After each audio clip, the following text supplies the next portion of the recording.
Maria. Jadi orang pikir 2021 itu tahun yang mungkin ada penurunan. Kenyataannya masih cukup sehat investasi yang masuk ke Indonesia di tahun 2021. Data mengatakan bahwa di tahun 2021 itu bahkan hampir 10 billion US dollar, 10 miliar US dollar investasi yang masuk ke Indonesia di berbagai sektor. Kalau kita pecah-pecah berdasarkan sektor, fintech masih yang paling tinggi, kemudian ada e-commerce, ada logistik, edutech dan sebagainya gitu. Jadi 10 billion US dollars itu bukan angka yang kecil di saat 2021 di mana masih pandemi. Jadi ini suatu indikator bahwa investasi yang dilakukan di Indonesia di dunia startup, baik itu dari asing maupun lokal, itu masih sangat sehat. 10 billion US dollar ya, angka yang besar juga begitu untuk investasi dan minatnya sangat besar ternyata di 2021. Pak Erik juga tadi menyampaikan menurut begitu ya, Indonesia harus menyeimbangkan diri jangan sampai cuma jadi target pasar. Nah, apakah benar Pak Edi yang tadi disampaikan oleh Pak Erik ya, bahwa memang dominasi platform digital di Indonesia ini masih didominasi juga oleh investasi dari asing?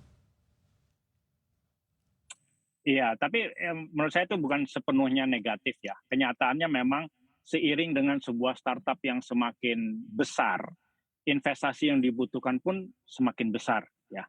Uh, dan memang kenyataannya investor domestik itu uangnya ya boleh jujur aja lebih sedikit daripada investor asing ya, yang dari Silicon Valley, yang dari Jepang, yang dari China dan sebagainya begitu. Memang kenyataannya they have more money to invest ya.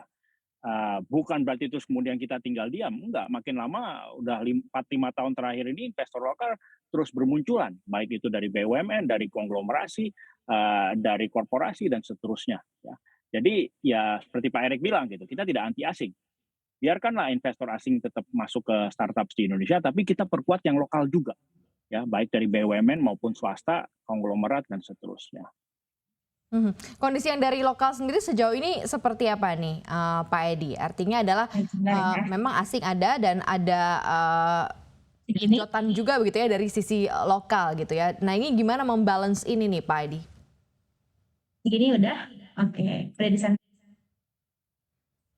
Dari sisi ini kita bicara sebuah Iya, ownership structure di sebuah gimana? startup ya, di mana idealnya memang founders Indonesia, yang foundersnya kan orang Indonesia nih idealnya nih, itu tetap masih punya saham yang lumayan gitu. Awalnya mereka punya 100%, mereka lepas 20%, mereka terdilusi jadi 80%. Terus mereka terdilusi, tapi mudah-mudahan pada saat IPO mereka masih punya misalnya kisaran 10%.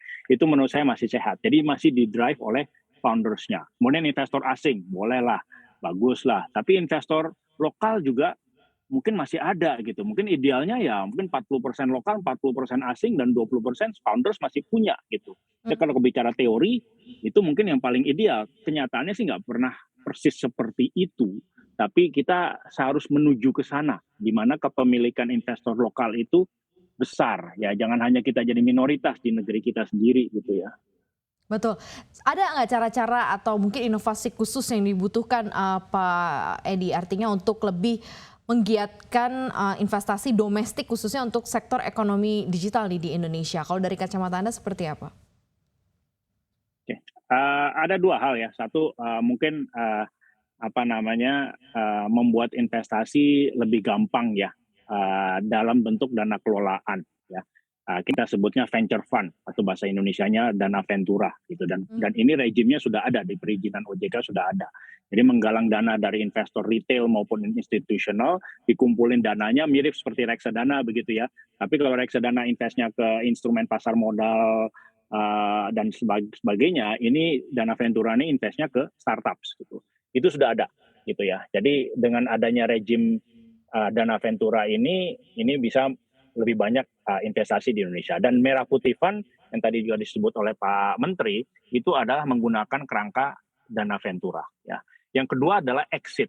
Nah, ini sudah mulai nih beberapa startups melakukan exit melalui IPO di pasar di Bursa Efek Indonesia. Ada Bukalapak, katanya ada sekarang Gotoh sedang menjajaki begitu ya.